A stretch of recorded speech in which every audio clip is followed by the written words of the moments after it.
Welcome to Iron Butterfly Podcast. My name is Megan Jaffer. And I'm Katie Hopkins, and we'll be your hosts. We created Iron Butterfly Podcast in honor of Eloise Page, the original Iron Butterfly. Our podcast continues her legacy, inviting the unsung heroines of the United States intelligence community to share their stories with aspiring leaders like you. Hi there, this is Megan Jaffer, thrilled to welcome you back to Season 8 of Iron Butterfly Podcast. For Episode 2 with Elizabeth Grimm, we somehow managed to have so much fun that we had to split it into two. This episode is full of highs and low lows. You'll hear full belly laughs, Seltzer water bake-offs, and book talk reviews. But we also dive deep into Liz's experience working on torture during the Abu Ghraib release. We can't wait to share this episode with you. And stay tuned for part 2 in 2 weeks. Now, let's get started. Okay, so we have very strong opinions about sparkling water in the Iron Butterfly community. We have strong opinions on the bubbles. So everyone who knows me and a lot of the Iron Butterfly universe knows, because I say it all the time and I drink it all the time, is Topo Chico is my beverage of choice. It's supreme. Without a doubt. It's supreme. So Without a doubt. I have a sticker on my computer that's Topo Chico. We have tagged them in a lot of our social media posts because we will be a forever Topo Chico office if they sponsor. I love that. So, I agree. Are you also Topo Chico? So I am a Topo Chico, but with an asterisk, which is I only drink Topo Chico plain.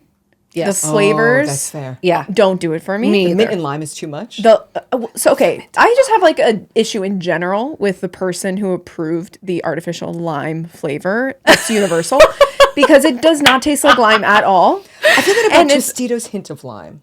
So those chips, right? Similar. You taste that and you're like, it clearly came out of a shaker jar. Yeah. Like if I have a club soda with lime squeeze, yes, perfect, amazing, incredible. But so I drink the Topo Chico plain. Me too. But then if I want a flavor, this is going to be a super hot take, but I actually like the polar seltzers. Not a hot take. The best of Central Massachusetts. I think they're the best. No, not a hot take. Haven't had a polar. First of all, we need to shut this down right now and drive to Giant. That's a hill I'll die on. So much better Polar than so LaCroix. good. Oh, it's not. Oh no, LaCroix. This is going to be bad. It's trash. It's trash. Yeah, I feel sick. It makes my stomach feel sick. However, I do love Waterloo. I like the taste of Waterloo. Waterloo is good. Waterloo is good. So Polar is better than Waterloo? Bigger bubbles. Oh. Bigger bubbles. That's the problem with Waterloo. It is. But Polar and LaCroix, it's incomparable. Yeah, no, LaCroix literally makes me sick. It's like jingleberry. And you're like, this isn't a flavor. Like what? No, so my brother now lives in, he now lives in Central Massachusetts, where Polar is from. I didn't even know that. I didn't know that either. First of all, we should take a field trip. It's going to rock your world. It sounds like a field trip. An Iron Butterfly field trip to Worcester, Massachusetts is in the cards. I love that. Because they can get flavors there. So like the orange vanilla, I break for an orange vanilla Polar. I mean, and you can't always find it here. But literally, so we'll go there for winter break, and literally the back of our car. Stock up. Full of fizzy water. I mean, I'll pay you for them. Will you smuggle 100%. some Polar seltzer for me? I will be your Polar mule. In the back of my Mazda minivan. So I'm a soda stream girly. Are you? Okay, so do you get the bubbles big enough? They're not big enough. But it gets the job done, and it's the sustainability thing. I know. But I have one in my office. Like in my office itself. I have one in my office kitchen. As though the 10-foot walk between my office and my office kitchen, it's too aggressive. I have one at home. I drink 4 soda streams a day. Oh. Like it is, like if you cut me open, it's just bubbles. So do you know I went to my doctor, who's like right down the street, by the way, and I asked her, I was like, is it so I do not. Like, is it a problem to drink too much? Yes. I said, because I'm afraid to hear this answer. She said, I only drink. At first I felt bad because I was like, I drink some regular water. And then she's like, as long as it's, she's like, as long as it's not, if you were only drinking flavored, that might be a problem. But if you're just drinking the plain, then it's fine. Okay. That line from 30 Rock, in which Jack Donaghy says, like, it's after 5. Like, what am I, a farmer? Like, he's wearing a tuxedo. I often say that about flat water. I'm like, what am I, a farmer? Yeah. Drinks flat water. No, but my sister, so I'm from the Midwest. And where are you from? Chicago. Where are you originally from? Arizona. We're going to learn about where you're from, so hold tight. I'll hold it. But my sister, she thinks that I'm so bougie. Like literally 2 days you ago. drink Topo Chico? No, I was FaceTiming her and I had my Topo Chico, which everyone who knows me knows that's like normal. She goes, "What's that?" And I go, I don't even know how to answer that question. "Yeah, what do you mean?" I said, "This?" And she was like, "Yeah." And I said, "This is Topo Chico." She was like, "Oh, Topo Chico, you can only have fancy water." Literally. I could talk about fizzy water. Literally for 90 minutes. We were on the Pennsylvania Turnpike this past weekend, and we stopped at a rest stop, and I came back and I was like, they didn't have any seltzer water. And my husband's like, read the room. Like, what? This is it. That's the worst part about road trips, though. I know. They don't have Except if you go to central Massachusetts. Yeah, on our clearly. polar voyage. And then you stock up so you don't have to stop at the rest stops for the rest The thing of the is, drive. you think that you were joking. I am not joking. The next time I go to Central Mass, I will get you a flat of orange vanilla, and it will rock your world. I see. I would never pick that flavor. So Oh, no. You think it wouldn't be good? And it is. Yeah. We have had a discussion. I think we said this on the podcast before. Once I was at Harris Teeter, and this was when it wasn't like Topo Chico still wasn't like super popular. Like it wasn't everywhere. It was only glass bottles and not cans. Yeah. Yes. Yeah. They didn't I have the remember that flavor. era. Like Oh, whatever. yeah. So I had gone to Safeway and they didn't have it, and I was like, I can't not have it. Looks like I'm gonna have to start a fire. And say, Yeah. So I'm like going around to all the different grocery stores, and they had logical thing. they had one box, like a case, Yes. left at Harris Teeter, and it was all the way. It was on the bottom, all the way in the back, and I had crouched down and I saw it and I grabbed it. So I was like, 100%. yes. And I'm going to pay, and a lady literally goes like this on my shoulder. And it's in my cart. And I think I only had Topo Chico and maybe like one other thing in there. She goes, "Where did you get that?" And I said, she goes, I've been going around trying to find it and I can't find any. I go, "So have I." You're that person. I know. And she was like, I said, "Sorry, there was one left." And for a split second, everyone who knows me knows that I'm normally, I would give you the shirt off my back. But I would not give you the Topo Chico out of my cart. I would didn't. Not. No. And no. I'm not that. I don't feel that guilty. That is honestly shocking for you. I know. It's like outside of my character, but I had gone all through. It's such a first world problem. Megan, it's like kidneys. I will give you my kidneys. Yeah. Bone marrow. Great. Topo Chico. Yeah. If there's the last too one, no way. Sorry. No coming up. way. Love it.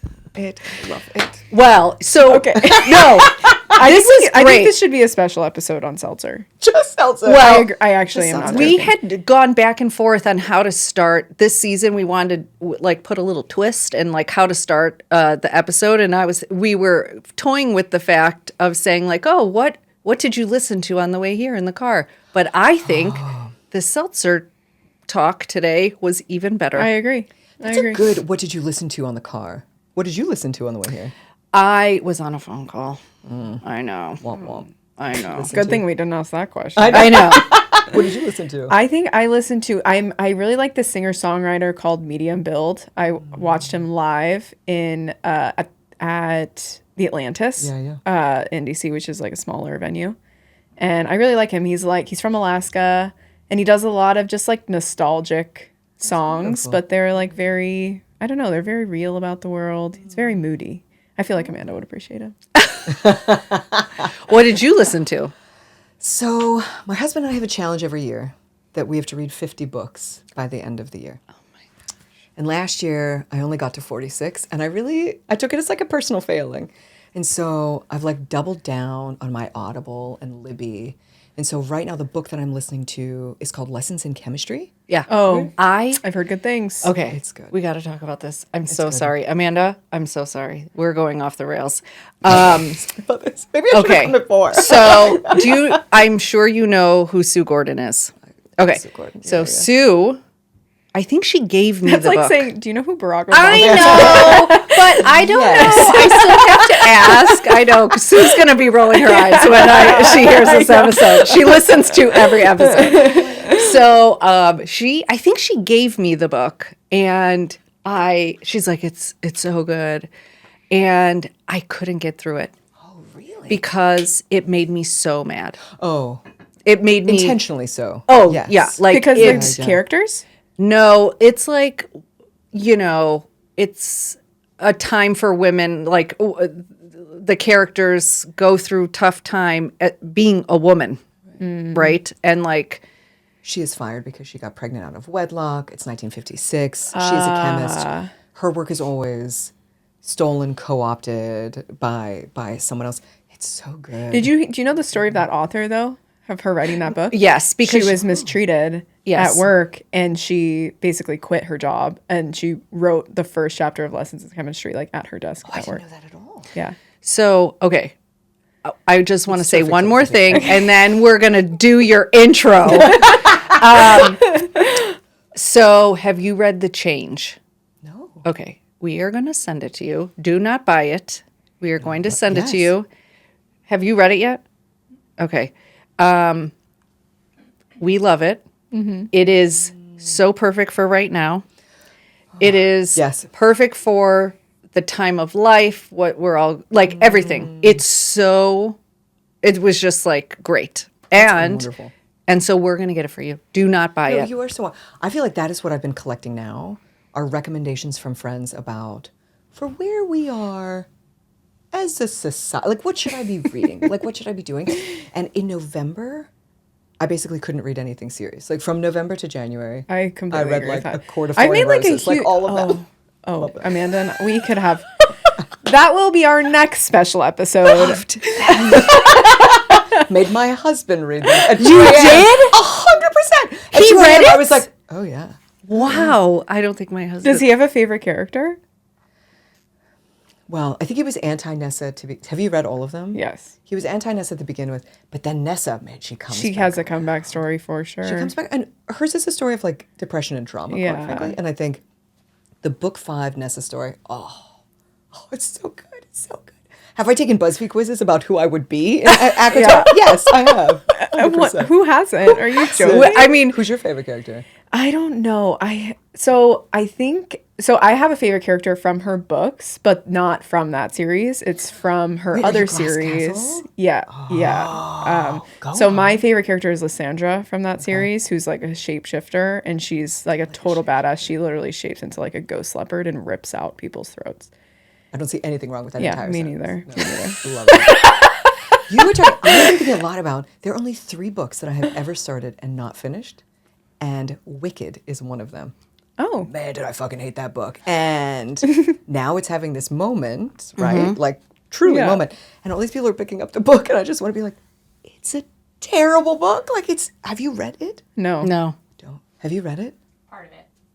Oh, started it, didn't finish it. Yeah. Interesting. Interesting. Wait, Amanda, I need to know which character you are. Are you Aelin? No. Who are you? I love Aelin, but I'm a Manon. Oh, she's a Manon. Of course she is. I love Manon. Of course she is. I literally Manon is a witch who, if you thought Lysandra sounded deadly, Manon is like the queen witch. So I have Glass Castle on my nightstand. My oldest bought it for me for my birthday. And it was like, I got all the way through ACOTAR, and then I was like, I should probably take a break because I needed something that I wasn't into 1,000%. You know what I mean? Like I wanted something I could read and set aside. My go-to are always female comedian autobiographies. Oh, which so I just like. Do you know what our manifest is? We just talked about it today. Also, have we known each other for 50 years? I know. I was like, did you grow up together? I know. Like, did you happen to watch the 50th SNL special this weekend? Affirmative. Okay. Yes. Do you remember when they had Mike Myers come out as, what is she? Barbara? Yes. That's what we're doing right here. Love it so much. Love it so much. I mean, I enjoy stand-up comedy, period. I enjoy it quite a lot. I'm I like huge, sketch comedy. they know, Oh, yeah. I am like a connoisseur of comedy. What was the last live comedy you saw? I went and saw Russell Peters like a month ago. Yes. And then before that, I saw, I think I think I saw Joe Coy. I had tickets to, and I watch all different genres. Yeah. And I always blank on his name. Christina Przezinski's husband. Oh, yes. From Two Bears. Yes. I had tickets for his, and then I couldn't go. I watch all of them. But, okay, that was not the point. The point is we are manifesting. So did you know that Wanda Sykes used to work at NSA? I did know that. Yes. Do you know her? Do you know her? Yeah. I wish. So we are manifesting, and our manifesting works really well, I think. Yes. And so we are trying to put it out there. If we could, I would love to get Wanda Sykes because, as you know, well, first she's from Maryland. It's like she's a native. She's local. She's native local. She worked at NSA for a while, and she is a comedian, so that's awesome. But she's also like very in tune. Like her comedy is like about what's going on in the world, and I just think she would be a great guest. I think comedians always make good. I mean, so we saw Craig Robinson when he was at the DC Improv a few weeks ago, which was lovely, and Leslie Jones. Oh my God, that would have been. It was incredible. It was incredible. I love live comedy. I do too. I do too. Today, we are joined by Elizabeth Grimm, an absolute force in the world of national security and academia. She's currently a professor of teaching in the Security Studies program at Georgetown University's School of Foreign Service, but her career has been anything but linear. Her first job was working at a video store all throughout high school. I'm getting nostalgia just reading this, which means she would absolutely crush a Jeopardy category that is just PG-rated movies released from 1995 to 1998. Very niche, but very valuable, undoubtedly. In college, she worked at a candy store in Colonial Williamsburg, which was, in her words, amazing for her life, but questionable for her cholesterol. And in case you're wondering, no, she never got sick of candy. Never. No. Elizabeth describes herself as positive, empathetic, encouraging, charismatic, and loyal. But if you ask her kids, the reviews are mixed. One says she's, quote, the best, while the other just calls her, quote, mom. Not technically an adjective, but we'll let it slide. Outside of work, she's an avid reader, baker, cook, yogi, board game enthusiast, and world traveler. She's on a mission to visit all 7 continents, Australia and Antarctica. You're next. And she makes a new recipe every week, because why not? Also, you do not challenge her pie crust skills. You will lose. Oh, whoa. Unless if my brother's listening, in which he would beat me. So, Shout out, brother. Shout out, brother. Yeah, some fun facts. No shortage. She once walked into Barack Obama's 2008 inaugural ball directly in front of Beyonce and Jay-Z.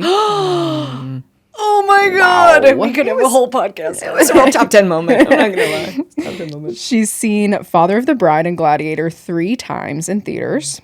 And she can recite the Kate Winslet Rain speech from Sense and Sensibility by heart. Oh, and she goes all out for holidays. Think red breakfasts for Valentine's Day and green ones for St. Patrick's Day. But perhaps the best family traditions she created is to spend 2 weeks for each family birthday, learning about a different country, and then celebrate with a meal from that culture. The most recent birthday, her husband's, was a major win with Korean barbecue.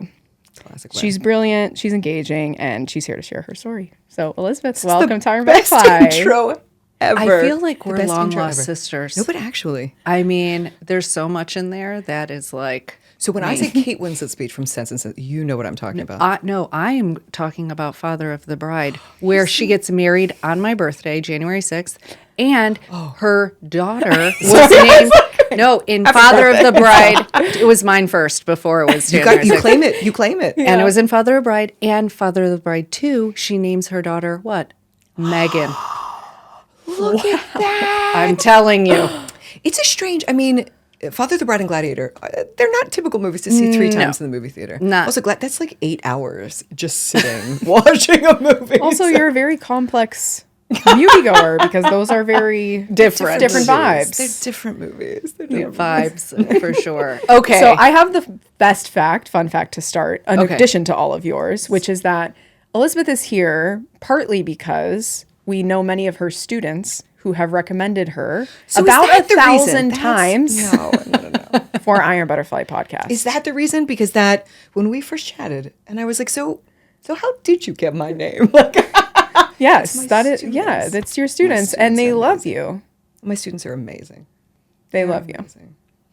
I think it is the most remarkable job to get to be a professor. Mm-hmm. You get to say, so I teach both undergrad and grad at Georgetown.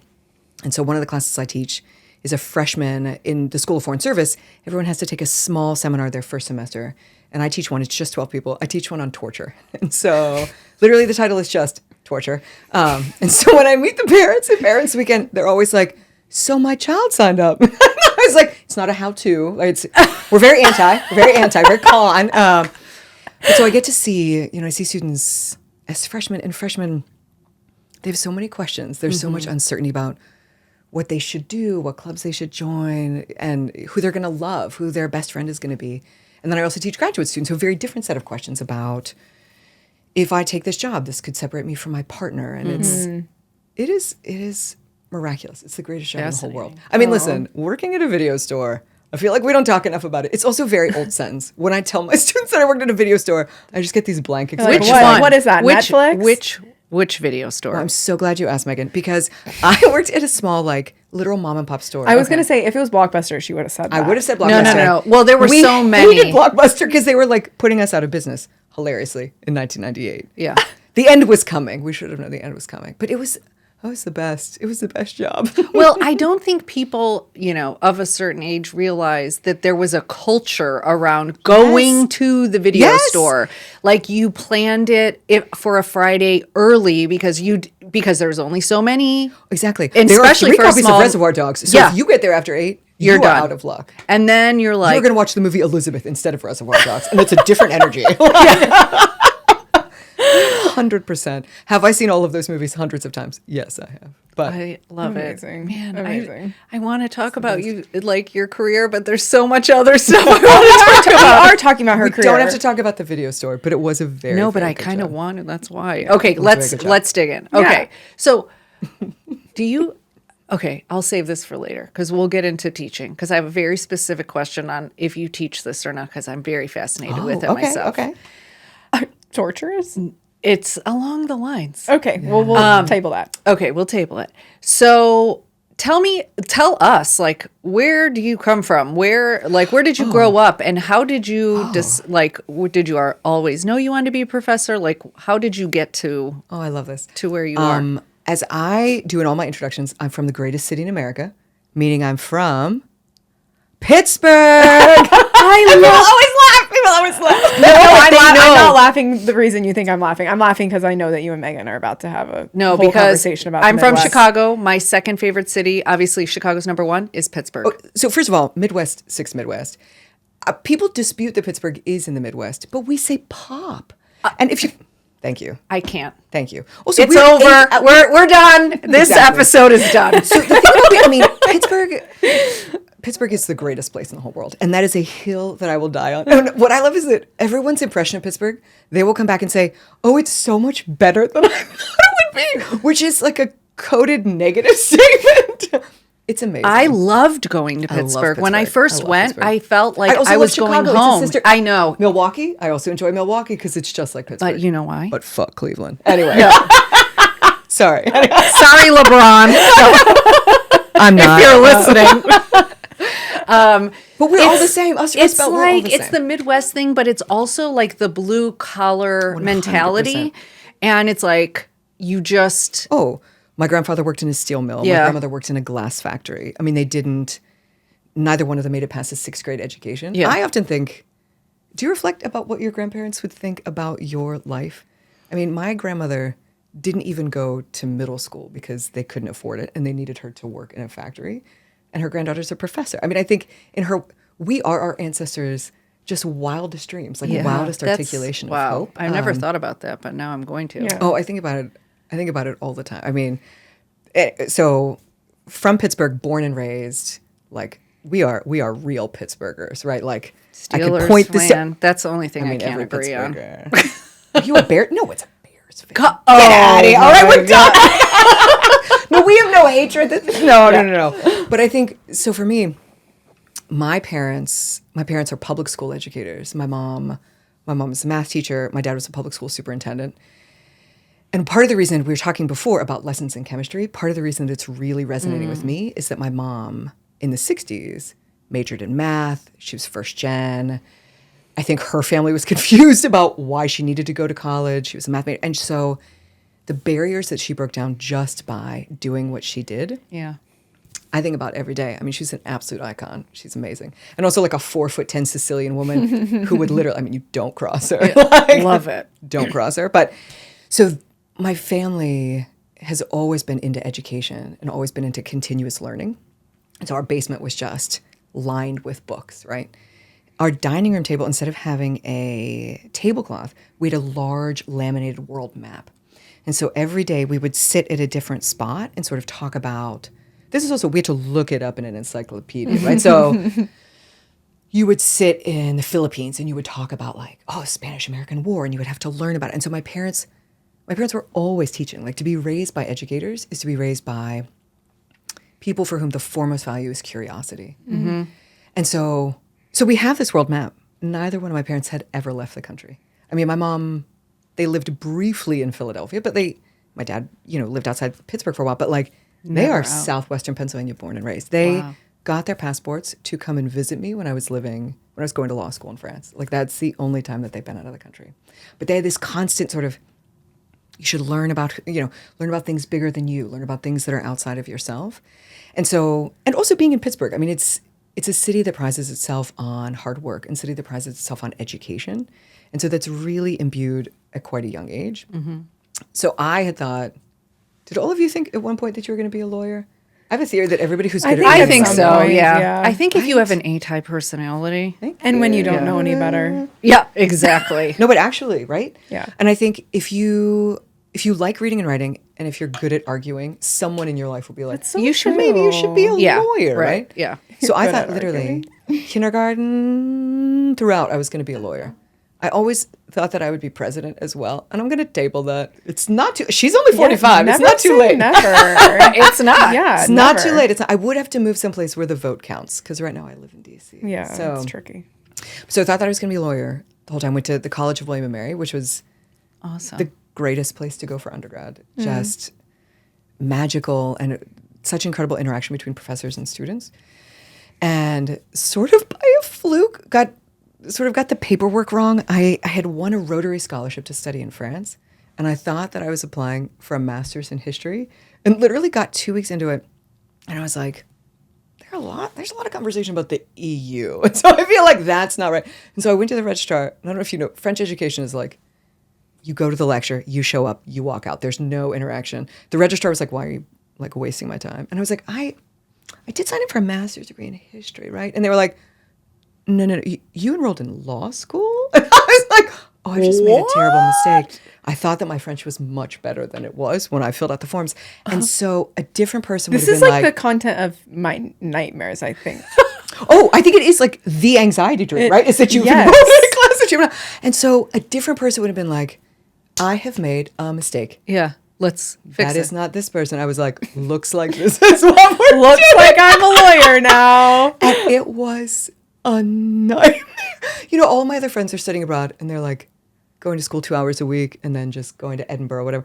I was like 40. It was Oh my God. brutal. I'm still in shock. It was brutal. No, I'm like, as was I. But the Rotary Scholars is this most incredible. I mean, they were so generous. I had the support of the Rotary Club. I lived on the border in between France and Germany, and these Rotarians, they had been born, and it was illegal to speak French living in Lorraine, and then it went back to the French after the war, and so just the most incredible experience. But so I had my little sampling of law school, and I was like, oh, this is not what I thought it would be. And I came back to William and Mary, and 9/11 happened 3 weeks into my senior year.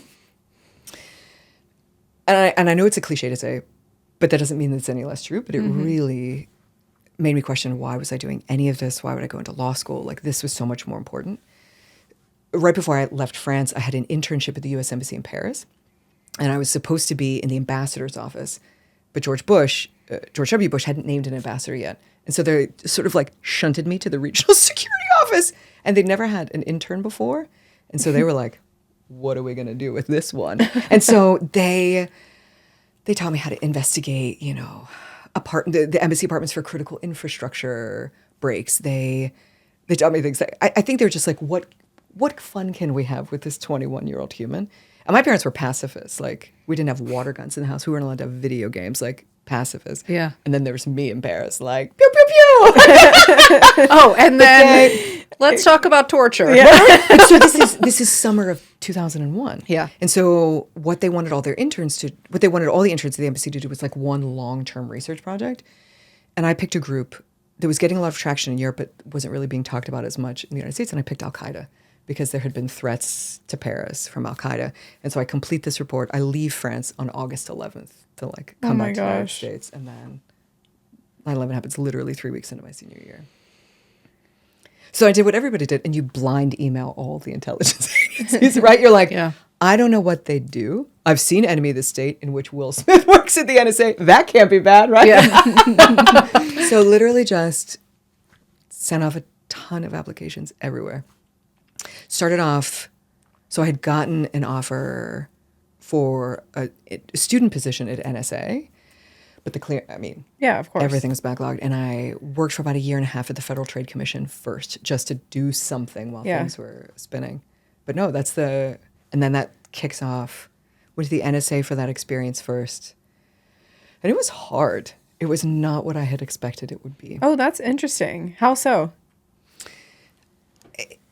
It's probably tough for you to discern now that we've only known each other, let's say 20 minutes.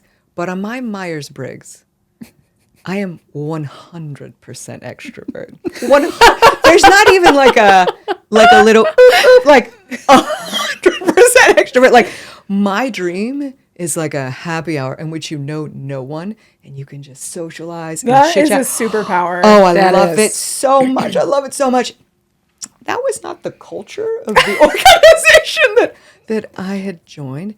It was a big adjustment. It was a big adjustment. The reporting requirements at NSA at that time had also gone way up. Yeah. It was post 9/11. And so I think every agency was just trying to figure out what their role in this space was.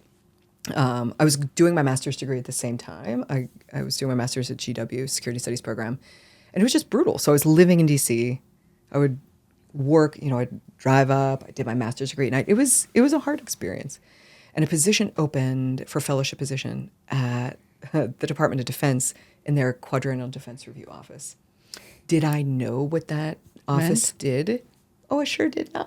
But I was like, looks like this is my new job.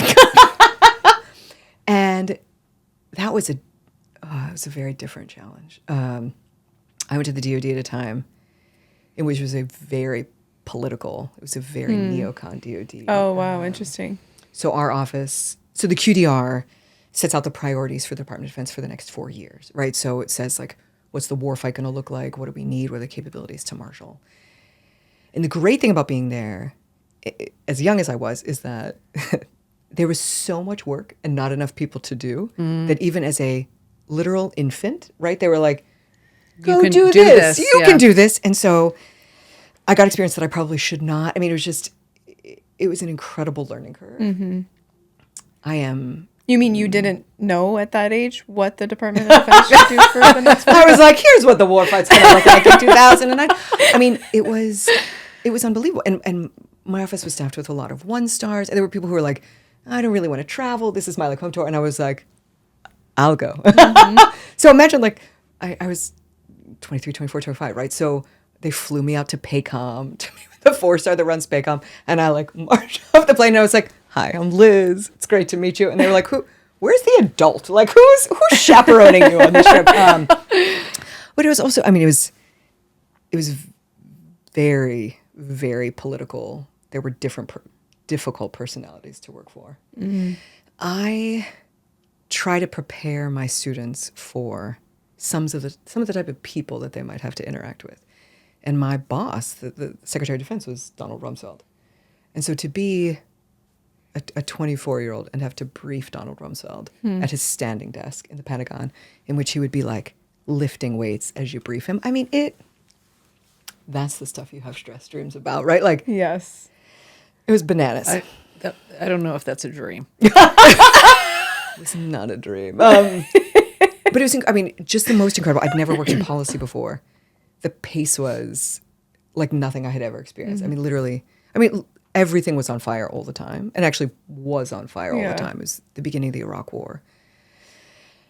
It was crazy. So how long did you last in that job? Well, I finished my master's, and I thought about staying there. And so I had a serious conversation with my boss about what my future would look like.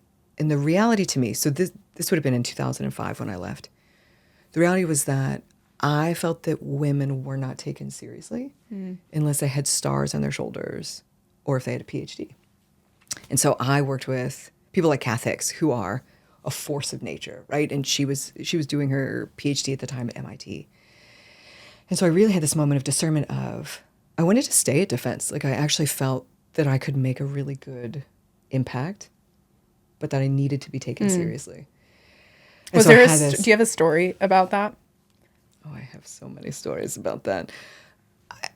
So many stories about daily misogyny, daily sexual harassment. I mean, at the time that I worked at defense, I had a master's degree in security studies. I had a French law degree, useless, unless one of you happens to get arrested in France, and then I can represent you. And I had worked for a while, so I was young, but I knew things. You were accomplished for a young meeting, right?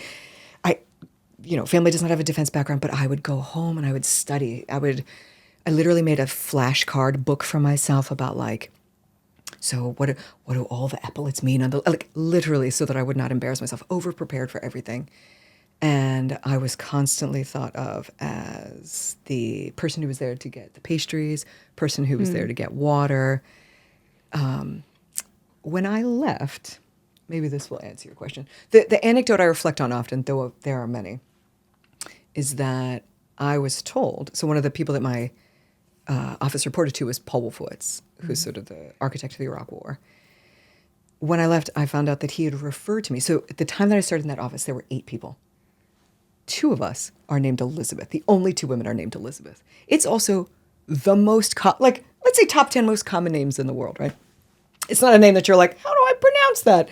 So after working directly for him, supporting him for more than a year, I realized that he did not know my name. Again, there were only 2 women in my office.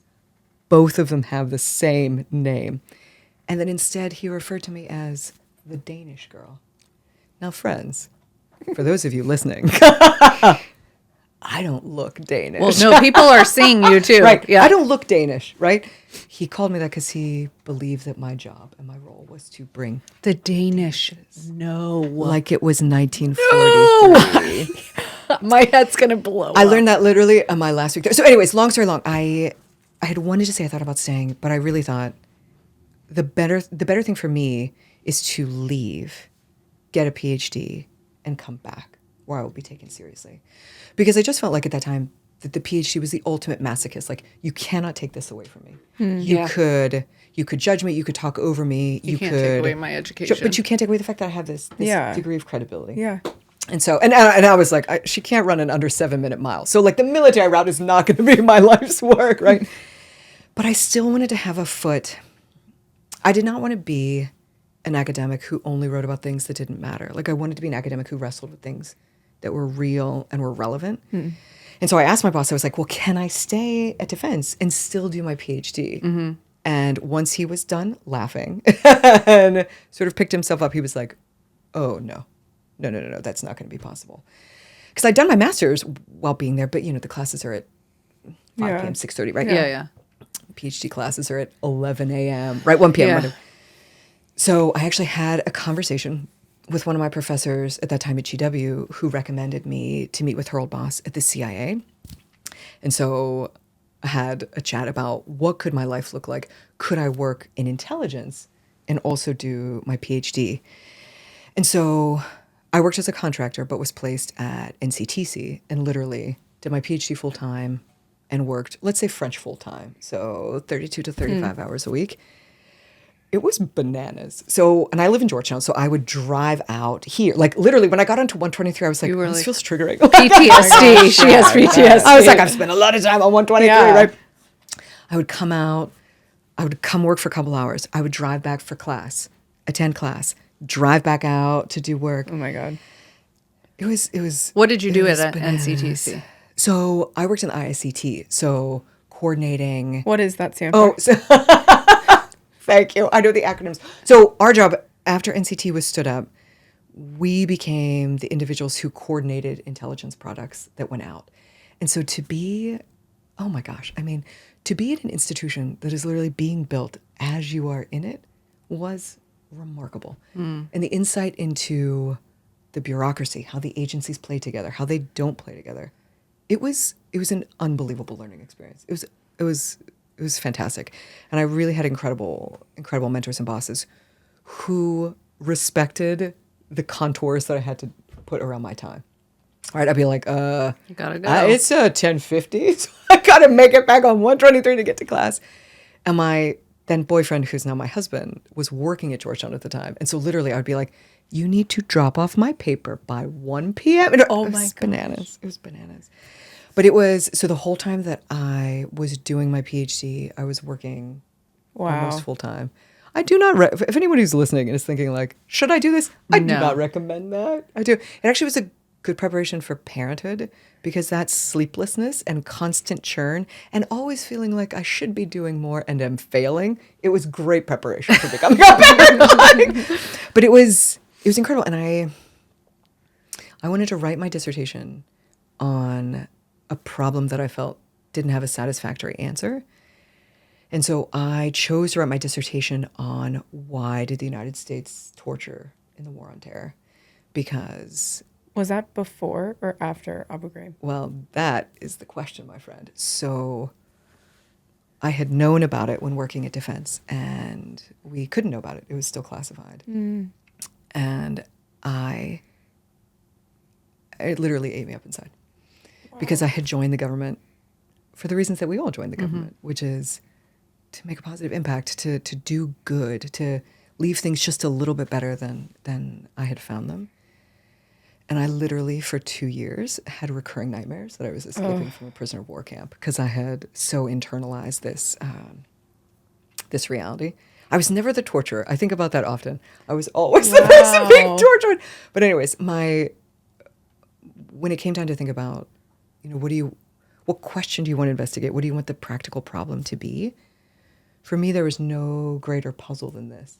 I mean, the United States, we don't write many international laws, right? A lot of international laws come from other states, but we did write the laws about how you treat prisoners of war. It's one of the very few laws that is uniquely American. Yeah.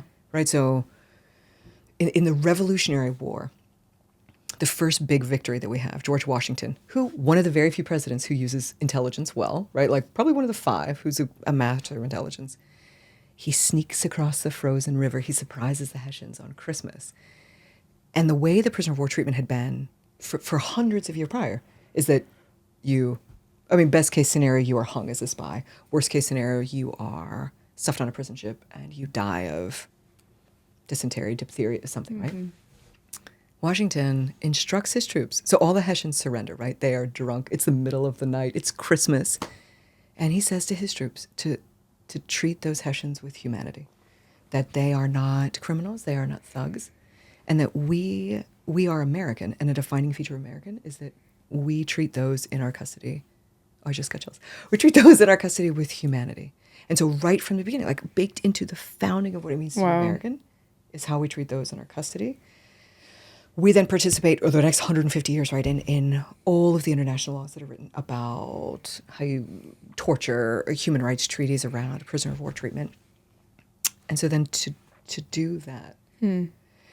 So in my mind, there was nothing. So like I said, the whole reason I did the PhD was that I wanted to be relevant. I wanted to write about something that mattered. And in the middle of my PhD, all of those FOIA, the Freedom of Information requests, were finally released. And so there's nothing quite like, the nightmare when you're writing a PhD is that somebody publishes something that causes you to revise everything. Yeah. Literally, my friends, thousands of pages of redacted material was released in 2008, 2009, the first couple of years of Obama's presidency. And so then I just went through page after page after page because the DoD complied with all those FOIA requests, but then they buried, and the CIA too, right? Buried the important stuff under just hundreds of pages of nothing. My friend, that was a very long answer to your question. No, we started a Blockbuster Video. I just want to reflect. We started a Blockbuster. How did you handle that? Like, I can't imagine like being like, I don't know. I feel like I would just get so absorbed by it. Like you were just wading through it all the time. Like it sounds like, you mean you were having dreams about it. Like still, how? I mean, my life's work is torture. I think understanding how human beings could degrade and debase another human being, I think there's nothing more important to study. Right. So Susan Sontag had a piece that she wrote years ago about the importance of looking, and that we should always know what our government is doing in the name of national security. What are the steps that they take in their defense of your rights? And the fact that the United States justified this horrific, sadistic treatment in the name of protecting U.S. citizens, to me, there's nothing more important to study. The actual answer to your question, though, is that at the peak of writing my dissertation, I would write for 55 minutes, and then I would take 5 minutes, and I would look on Pet Finder, sponsorship. I would look on Pet Finder and look up special needs dogs that I could adopt. Because I was like, I need something to cleanse my palate, and it was Pet Finder. And now I do have a special needs dog. I have a 3-legged dog. I love that. He's so wonderful. I mean, his name is Crouton. I know. We are already. I already know later, that. like, We're like, when are we hanging out next? Yes. So my master's thesis was on prostitution in Korea, and Oh my God. I, Yes. I spent a lot of time not only researching, but, I met with a lot of women, and I went to red light districts, and I went to different places that where they had worked. And even having an like you're saying, these like snippets of outlets, like you looked at dogs you adopted a dog, but it took me, the reason why I didn't go, so I wrote that was my thesis for my master's. And the reason I didn't go into that work was because it was all consuming. Like I felt like I was changing as a person, and it affected the way I thought and the way I interacted with people. And so, I mean, kudos to you, because I guess this is, anyone who's working in a job or working on something or writing something that is That to them is the most important problem in the world. right, but also is very like Yeah, of course. traumatic in whatever way. It's always fascinating to me, how people can maybe compartmentalize and say like, okay, I'm doing this work, but then I have to let it go when I go I think home. you have to, right? Yeah. Do you remember what the first adjective I put down was? I think positive. And I think, I don't know, did I choose this because I'm a positive person? And otherwise, because I think if I wasn't a positive person, the slippery slope of that it seeps in and it starts to internalize in your consciousness.